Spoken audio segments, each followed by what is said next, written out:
પાટણની શ્યામ હોસ્પિટલ ખાતે ડોક્ટરની બેદરકારીના કારણે દર્દીનું મોત થતાં ડોક્ટર સામે કાયદાકીય તપાસ કરી ન્યાય આપવા મૃતકના પતિએ નિવેદન સાથે માંગણી કરી।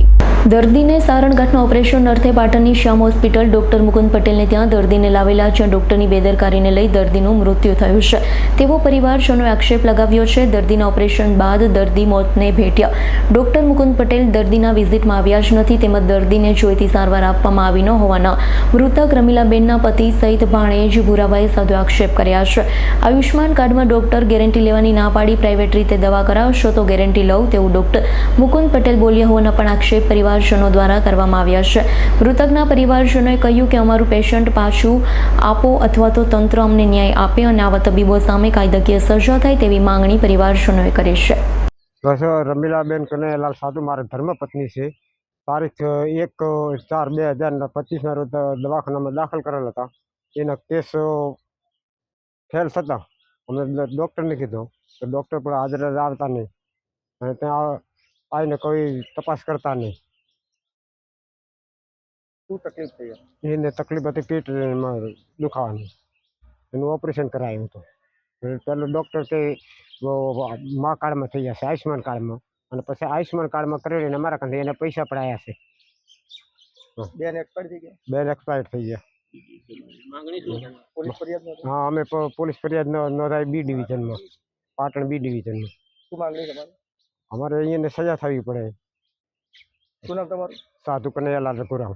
આમાં જે એક્સપાયર થયેલા છે એ અમારા સગા મામી થાય છે અને અમારા મોટા મામા છે। જ્યારે ઓપરેશન થઈ રહ્યું હતું ત્યારે મામાનો ફોન પણ મારા ઉપર આવ્યો હતો, તો હું આવ્યો અહીંયા, તો હું શુક્રવારે આવ્યો હતો। તો જ્યારે શુક્રવારે આવ્યો ત્યારે ઓપરેશનનો બીજો દિવસ એમને થયેલો હતો।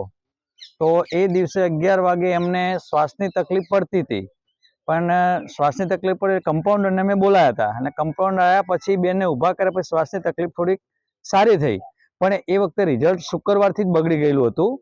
પણ રિઝલ્ટ બગડ્યા પછી આ લોકોને અમે વારંવાર રજૂઆત કરી કમ્પાઉન્ડરને કે તમારા ડૉક્ટરને બોલાવો, પણ ડૉક્ટરને એ લોકો બોલાવતા નહોતા। એટલે મિનિમમ ડૉક્ટર બને કેસ થોડોક બગડ્યા પછી પણ 24 કલાક અમે એમની રાહ જોઈ પણ ડૉક્ટર આવ્યા નહોતા। અને શ્યામ હોસ્પિટલમાં મુકુંદભાઈ બરોબર એ આવ્યા નહોતા, અને તે છતાંય અમારો કેસ એમને પહેલાં અમને કાર્ડમાં કીધું હતું કે તમે કાર્ડમાં અમે તમને લઈ લઈશું, અને ઓપરેશનમાં લઈ ગયા પછી અમને બ્રહ્મ નાખી ખોટા, અને અમને એવું કીધું કે હવે આ કાર્ડમાં નહીં થાય ને તમારે પ્રાઇવેટ ખર્ચો કરવો પડશે। તે છતાં અમને એમને પહેલા દિવસે અમને 80,000 રૂપિયા ભરાવ્યા હતા, અને ટોટલી ખર્ચો અમને આજ સુધીમાં 1,33,000 તો અમારી જોડે પહેલાં લઈ જ લીધા છે, અને બીજા 2 લાખ રૂપિયા પણ ઓપરેશન પછી એમને એક્સ્ટ્રા માગ્યા હતા અમારી સાથે।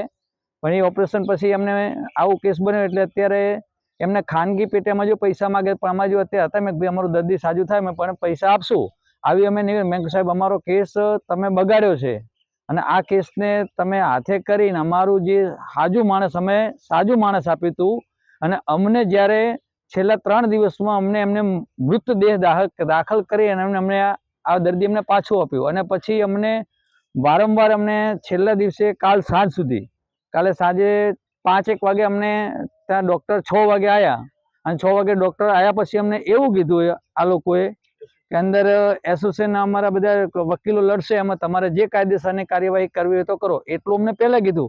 અને પછી અમને લાલચ પણ એ લોકોએ આપી કે તમે આ કેસ ના કરશો અમે તમને 50,000 રૂપિયા વર્તે આપીએ છીએ, પણ અમારે સાહેબ 50,000 રૂપિયા નથી જોતું। અમારે આવા ડૉક્ટરો જે અત્યારે રામનવમી કે જે આપણે રામ અયોધ્યામાં ચાલતો આવા રાવણ લોકોને અત્યારે જે આવું પાટણમાં ચાલી રહ્યું છે, કેટલી જગ્યાએ આવું ચાલુ રહ્યું છે, અને આવા અમારા ખોટા કિસ્સાઓ બને અમારું દર્દી એમને એટલું બેરમ અત્યારે પોસ્ટમોર્ટમ પણ ચાલુ છે।